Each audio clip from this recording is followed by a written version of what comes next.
The idea was to play with the 3-4-3 and play higher up the pitch. We tried to make our block higher to press Gallants. That is what the coach of Kaizer Chiefs, one of the coaches, Khalil Ben Youssef, said. And we're about to look at what he meant and how it actually looked like, and what were some of the advantages and disadvantages of switching to the system. Subscribe to the channel if you're new here. We analyze football matches in South Africa. So, Kaizer Chiefs, when they were attacking, they did not really have 5 defenders per se, but instead the fullbacks moved up to be wing backs. As you can see, the 3 center backs, which is Miguel Kunika and Bradley Cross, would stay at the back, while the other 2 go further up the pitch to basically cross the ball or combine with the people playing in the half spaces, which were Udupriz or Gaston Sereno. So what the plan was here, well, there were multiple plans. Number one is that since Marco is staying wide and Sereno, or in this case, you see there are 2 blue triangles there. There are 3 players around Sereno, there are 3 players around Ashley Dupriz, because also the distance of Sereno and Dupriz is such that they are close enough to the wide player, but they are also close enough to make a 10 and attack the goal. So they would drag the Gallants defense out of position like so, and that would create that space for Samayo to then try and run in behind. But the passes were just not accurate enough when Kaizer Chiefs tried to play that. You see once again here, the space is being attacked, the defense is being stretched. And also, the advantage of this is that if you have players that you are pushing up as wing backs, there were 3 center backs will be there to cover the ball. Like here, Lovu loses the ball, but he still has cover of 3 defenders at the back. Although this ends up being a short 2-week balance, but it prevents them from playing the ball into dangerous areas. Rather, they end up going for speculative shots outside the box like this. But also what this helped Chiefs with is numbers in the box, because as you can see, there are 3 players of Kaizer Chiefs who are in the box. Ndlovu and Mteto are just outside the box to make sure that if Gallants were to win the ball, they are now able to basically press the ball and then start the attack again. And then outside you have Frosler and Marco who are ready to play the balls into the box, which is why I have to pause here, because then Samayo is not known to be a giant who hits the ball and does all of those things. He can do that, but you have Flavio Silva in the bench and you have a system that says we are going to whip the ball into the box. So why not play the striker who's more suited for that? That's just a question that is on the side. But anyways, we're not talking about the right thing. We're talking about what they did and how they were thinking. So you see this, it worked, because you'd have Undlovu get the ball and take shots. Even for the goal, you can clearly see there are 3 Kaizer Chiefs players inside the box, and then there are 2 more just outside the box.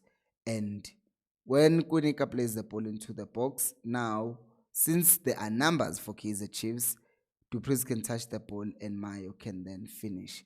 And you have this chance again that led to a penalty. You have 2 players running into the box, and when Frosler plays the ball in, the penalty is dubious, but it's fine. They give it.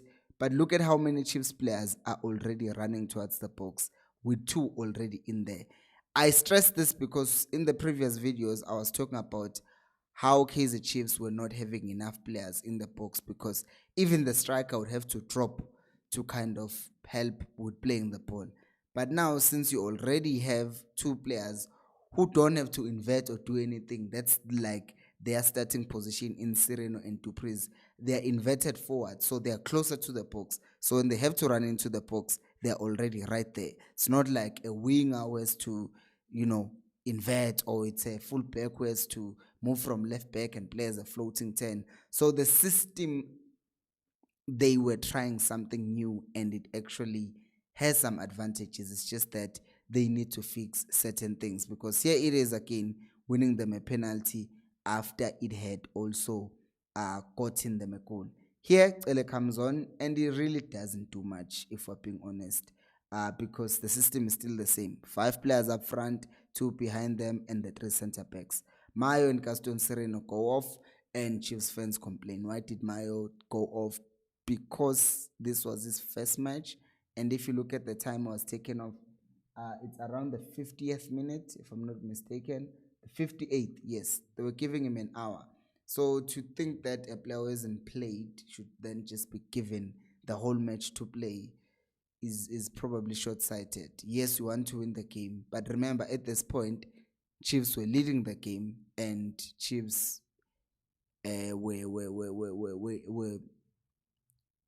what's the word? We're also trying to save Umayo from getting injuries. They were giving other players a chance, but the players they were giving a chance were not Flavio Silva. One of them was not Flavio Silva, which is problematic because now they had to play Uklori Lilepo as a 9, which he's not. Nabi said this when he was still the coach at Chiefs, but clearly his assistants think he is a 9, which is not. He struggled in that position until the game ended. So how did they defend? Because, well, they had a lot of defenders. Now, you see that they would revert to this 5-2-3 system when they were in defense, deeper in their half, because, even with offense, there is how you press in your own third. How do you press in the middle third? How do you press in the final third? We saw the final third one. They were just, well, we haven't. We're about to see it now. So, now what happens is they drop into this situation, but also that means if they were not in their final third, like when they were pressing the team, you see there's 6 Chiefs players. And the reason why they can do this, there's 6 of them up front. They can do that because their 3 defenders were still covering them. And what they were trying to do was to have high turnovers closer to the box of Marumo Gallants. As you can see here, once again, you already see 4. I did not highlight to Frosler, but there is 6 again in this one picture. 6 Kaizer Chiefs players, they are just pressing and being aggressive, and they are trying to win the ball back, which in many cases they did. Once again, when Ele was in, he wins the ball back, and then now Chiefs are attacking because they won the ball further up in the pitch. But now the problem I have with Ucele, which I also had with Undlovu, is in this position, why not make a run? Like, I know Sereno misses, but the question is, why does Cele not make a run behind Usireno? Because what that will also do, it will also make the defender who's on the right of Usireno track Ucele. If Umthetho also make the same run, attacks the box, it will make defenders think twice, and it might actually open up more space for Usireno if they do run. But they don't do that, and that's also on Sereno. But also, this means since there are 3 center backs, if you remember the goal against Sikukune, Aiden McCarthy stepped up, he missed the ball, there was no cover for him. But if you look here as Cross goes to the ball, you see how many, there's still 2 center backs, don't count Marco. There's 2 center backs who are still covering him, as he can go up and be aggressive in winning that ball, and then Chiefs start to attack again. And once again, as you can see, as they win the ball, how many players are up front? There is a total of 3 players who are in the right position.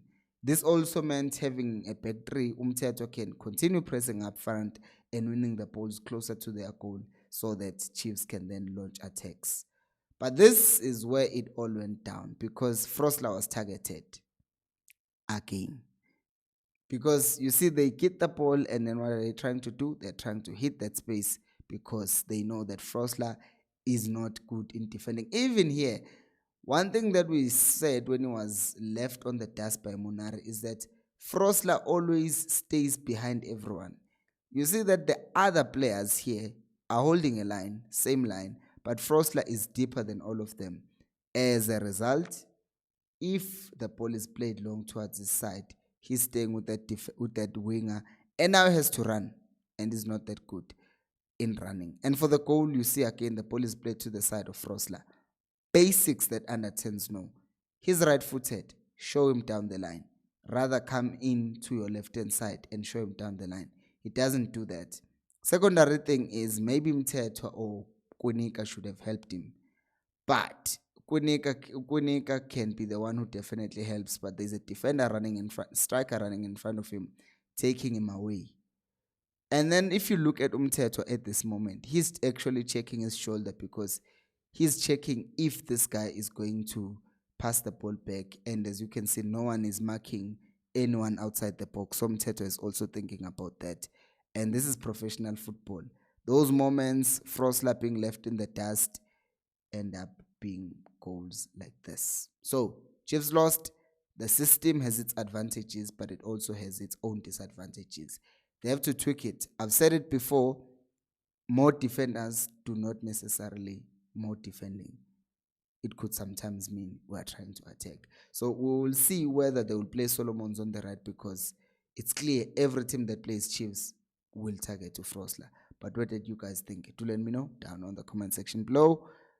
Subscribe to the channel if you haven't. Thank you so much for watching, and I will see you on the next one. Bye bye.